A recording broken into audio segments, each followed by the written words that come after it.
200 million so'm mablag', yangi xonadon va bu esa ehtiyojmand oila uchun katta baxt aslida. Dehqonobod tumanining Oqqishloq mahallasida Vaqf xayriya fondi tomonidan yana bir ezgu loyiha amalga oshirildi. Og'ir ijtimoiy sharoitda yashab kelayotgan muhtoj oila uchun shinam uy qurib berildi. Bunyodkorlik ishlari bor yo'g'i 2 oy ichida yakunlanib, xonadon foydalanishga topshirildi. Vaqf xayriya jamoat fondi tomonidan olib borilayotgan ishlar albatta beqiyos. Mana 2026-yilning shu kuniga qadar olib borilgan ishlar mana 149 nafar fuqaromizga moddiy yordam berilgan.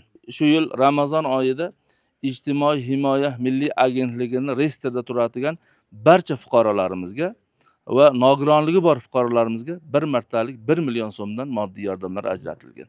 149 nafar fuqaromizga esa betobligi bor, kasalligi bor va turli ijtimoiy himoyaga muhtoj bo'lgan fuqarolarimizga 4-5 milliondan moddiy qo'llab-quvvatlovlar amalga oshirildi.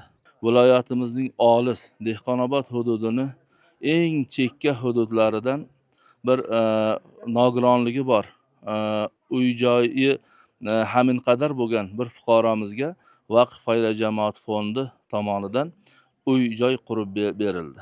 Mazkur yangi xonadon bir oilaning munosib yashashi uchun zarur sharoitlarni o'zida mujassam etgan bo'lib, bu esa o'z navbatida ularning turmush farovonligini yaxshilashga xizmat qiladi.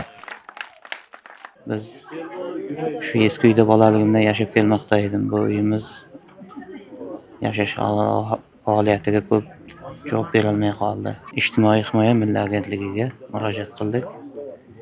Keyin yo'q, qanday olib chiqib Vaqf xayriya fondiga ma'qul yordam qilgan shu hammasi bo'lyapti asos. 2 oy mobaynida mana shu holatga keldi uyimiz. Eski uyning holati mana o'zi ko'rinib turibdi, juda achinarli holat edi. Judalar qiyinchiliklar ko'p bo'lgan. Masalan, qanday? Tomchi mana uylardan chak o'taydi.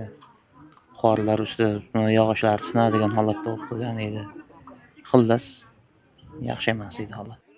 Xonadon egasi birinchi guruh nogironi bo'lib, 4 nafar farzandni voyaga yetkazmoqda. Ulardan ikkitasi surunkali kasallik bilan kurashyapti. Shu bois ushbu xayrli tashabbus oila uchun katta madad va hayotdagi quvonchli voqealardan biriga aylandi.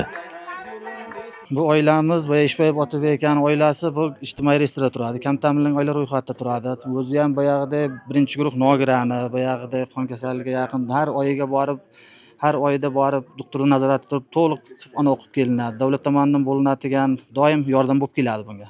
Chunki 1-2 nafar farzandi ham shunday nogironlik anosi bilan belgilangan. Ahvol endi bir achinarli ahvolda edi. Chunki bu oilaga bir kelsangiz, boshqa qilsangiz juda bir achinarli holatda edi. Mana bugun mana shu fuqarolarimiz hamma guvoh bo'lib turibmiz. Mana bir oilani bir uyli joyli qildik. O'zi juda xursand.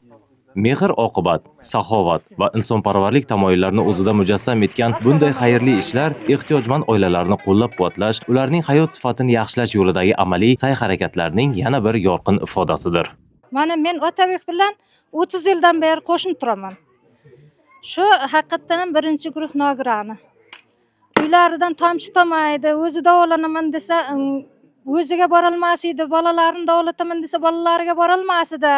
Judalar qiynalar edi. Biz ham yordam qilaydik, mahallalarim yordam qilaydi, lekin qo'ldan kelgancha o'tib yordam bera olmas edik. Rahmat buni Vaqf xayriya fondiga. Mana mening ulimga yordam qildi. Bu kabi ezgu tashabbuslar jamiyatda birdamlik va hamjihatlik muhitini yanada mustahkamlashga xizmat qiladi.